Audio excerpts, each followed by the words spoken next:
Hello दोस्तों, कैसे हैं आप। मैं आज आपके साथ शेयर कर रही हूँ पुराने स्वेटर में से सॉक्स बनाने का एक बहुत ही आसान तरीका।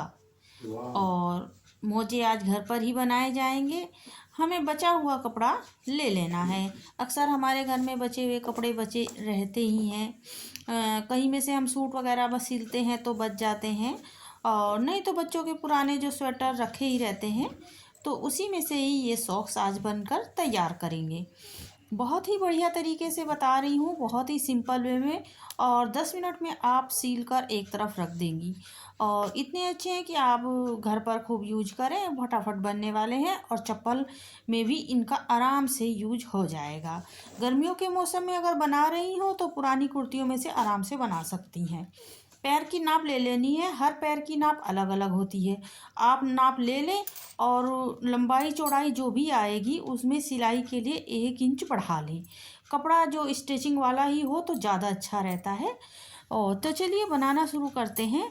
बहुत ही सरल तरीके से मोजे बनाने का तरीका। मैंने अपनी नाप ले ली है, तो मेरी लंबाई निकली है करीब 10 इंच के लगभग। तो मैंने एक तरफ से ले लिया है 11 इंच। और फिर ये चौड़ाई है, इसमें ले लिया है 10 इंच, यानी कि 9 इंच। तो एक एक इंच दोनों तरफ बढ़ा लेना है, लंबाई में भी और चौड़ाई में भी, क्योंकि सिलाई में भी कपड़ा जाता ही है। दोनों निकाल के हमने एक तरफ कपड़ा काट कर, जो भी कपड़ा आप लें ये ध्यान रखें कि स्टिचिंग वाला हो तो ज़्यादा अच्छा है।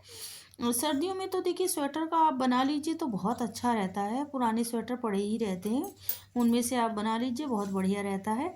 और स्वेटर लेंगे तो वो तो स्टिचिंग वाला होता ही है, तो इस प्रकार से ले लीजिए। और इसको काट लीजिए अपनी नाप के अनुसार। और सबसे पहले एक तरफ लगा लीजिए 1.5 इंच पे निशान। इंच टेप की सहायता ले लीजिएगा, कोई मार्कर हो उसकी सहायता ले लीजिए। और मार्क कर लीजिए। जो कपड़े अगर ज़्यादा सिलते हैं तो आपके पास रखी होगी जो निशान लगाने वाली होती है, वो ले लीजिए। एक तरफ हमने लगाया है अंगूठे के लिए निशान, और दूसरी तरफ से आप लगा लीजिए 7 इंच पे निशान। अगर इस नाप का ही आपका पैर है, अगर थोड़ा बहुत इधर उधर है तो उस हिसाब से आप आकलन करके तब निशान लगाइएगा। और यहाँ इधर मैंने लगाया है 7 इंच पे निशान, और फिर 1.5 इंच पे ही यहाँ निशान एक और लगा लेना है। और 1.5 इंच का ही उधर लगा है, तो ये दोनों लाइनें आपस में मिला लेनी हैं। इस प्रकार से ध्यानपूर्वक देखिएगा, देखने से ज़्यादा समझ में ज़्यादा अच्छे से आता है। और यहाँ पर एक जैसे हम गले की गोलाई देते हैं, इसी प्रकार जो भी हमने मार्कर लिया है उसी से ही गोलाई दे दीजिएगा। और इसे कैंची की सहायता से गोलाई देते हुए बहुत अच्छे से सफाई से काट लें। बस इसमें सिर्फ इतनी ही कटिंग होनी है, इसके बाद कोई भी कटिंग नहीं होगी। लास्ट में जब ये प्रॉपर अच्छे से तैयार हो जाएंगे तब हमें सफाई के लिए थोड़ा बहुत काटना पड़ेगा, नहीं तो कुछ भी काटने की अब ज़रूरत नहीं है। और दोनों को ऐसे फैला कर देख लें।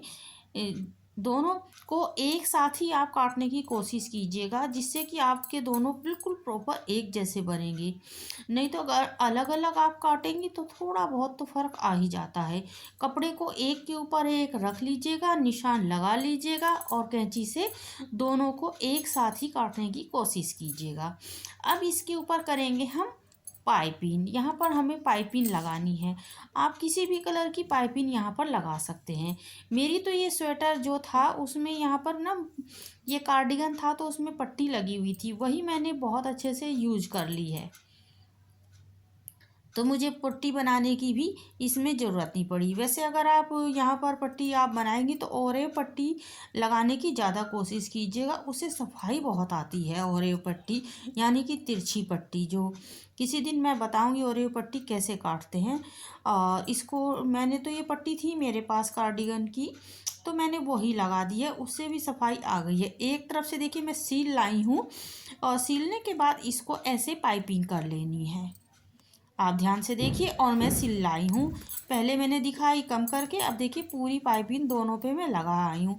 बहुत ही जल्दी फटाफट बनने वाले मोजे हैं। एक बार आप बैठिए और 10 मिनट मुश्किल से आपको लगेंगे सिलते समय। और बढ़िया भी बहुत रहते हैं, इजी वे भी बहुत हैं। और बस इसको सील कर फिर एक सिलाई इधर से लेकर, मेरी आप मैं बता रही हूँ आपको, और यहाँ तक सीधी सीधी सिलाई आपको लगा लेनी है।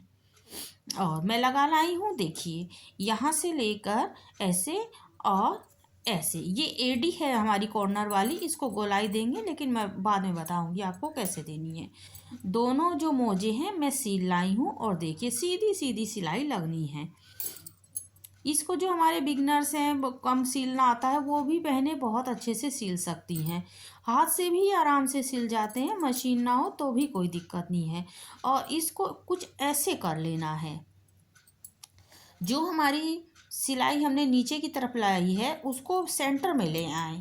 इस प्रकार से सेंटर में ले आइए दोनों मोजों को।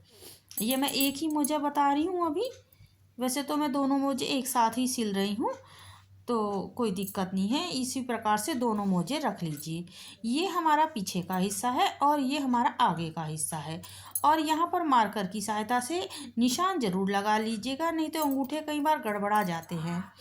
और ये पहले यहाँ अंगूठे का निशान लगाइएगा, इस प्रकार से अंगूठे का और पीछे, और उसके बाद हम जितना कपड़ा बचा है उधर रखेंगे, जो हमारी उंगलियां हैं उनका ले जगह। और लेकिन गोलाई आखिरी में भी हम गोलाई देते हुए ही सीलेंगे, नहीं तो कपड़ा खड़ा जैसे रहता है। दोनों तरफ गोलाई देते हुए सीलना है, इधर भी और उधर भी। और दोनों मोजों को इसी तरीके से सेट करके रख लीजिएगा। रखने के बाद निशान दोनों पे एक साथ ही लगाइएगा, ताकि हमारे ऐसा ना कई बार हो जाता है कि एक ही पैर के दोनों सॉक्स बन जाते हैं। इधर अंगूठा है तो उधर अंगूठा बनेगा, इस प्रकार का ध्यान कीजिएगा। और इधर उंगलियां हैं तो साइड में उंगलियां का निशान बनेगा। दोनों मोजों पर निशान लगा लीजिएगा और तभी इसकी सिलाई कीजिएगा।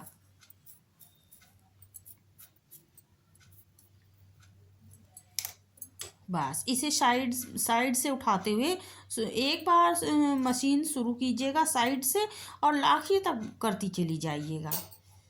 और करिएगा यहाँ से ही, नीचे से ही, जहाँ से मैं अपनी फिंगर रख रही हूँ इसी साइड देखकर दोनों। और देखिए मैं सील के ले आई हूँ, आप देख लीजिएगा। ये देखिए यहाँ तक, और फिर मशीन यहाँ तक गोलाई दे दी है दोनों में, और पीछे भी मैं गोलाई दे दी है। ये देखिए ये यहाँ हमारी एडी है। पहले मैंने सीधा सिला था, लेकिन मैंने दिखाने के लिए बाद में सिला है। अगर आप पहले ही ऐसे गोलाई देते हुए सील लें तो वो भी अच्छा है। और इसको भी मैं दोनों मोजे सील लाई हूँ, देखिए फटाफट कितनी जल्दी सिल गए हैं। बताने में ही देर लगती है, सीलते समय देर नहीं लगती है। और फिर इसे सफाई के लिए जितना भी फालतू कपड़ा है, कैंची की सहायता से इसको सफाई देते हुए काट लें, और हमारे मोजे एकदम बनकर तैयार हैं। ये तो हुए हमारे सर्दियों के लिए। अगर कुछ बहनें हैं जो गर्मियों में भी, जैसे एड़ियाँ हमारी कट फिट जाती हैं तो सॉक्स पहनती हैं, वो पुरानी कुर्तियों में से बना सकती हैं, या जो जीन्स रहती है बच्चों की उसमें से भी आप एक बना के देखिएगा, वो बहुत अच्छे सॉक्स बनते हैं। किसी दिन मैं आप लोगों के साथ वो भी शेयर करूँगी। और इसमें अंगूठा रहता है तो हम किसी भी चप्पल पे आराम से पहन सकते हैं। वीडियो अगर किसी को कहीं पे भी थोड़ी बहुत पसंद आ रही हो तो प्लीज़ लाइक, शेयर और सब्सक्राइब करना तो बिल्कुल भी ना भूलें। सब्सक्राइब करें, वो भी बिल्कुल फ्री में। तो बहनों मुझे बताइएगा कि आपको ये मोजे बनाना अच्छा लगा कि नहीं लगा, मुझे कमेंट्स में आप शेयर कर सकती हैं। और ये मोजे बहुत ही लाभदायक हैं, आरामदायक हैं, और इसको बहुत इजी वे में आप बना सकती हैं और इसका यूज कर सकती हैं। छोटे बच्चों के लिए भी बना सकती हैं, जिनके घर में छोटे बच्चे हों। अक्सर बच्चे भिगो देते हैं, इधर उधर खेलते रहते हैं, तो कई जोड़ी बना के रख लीजिए, फटाफट पहना दीजिए, कोई दिक्कत नहीं है। और बस इनको अब सीधा कर लेना है।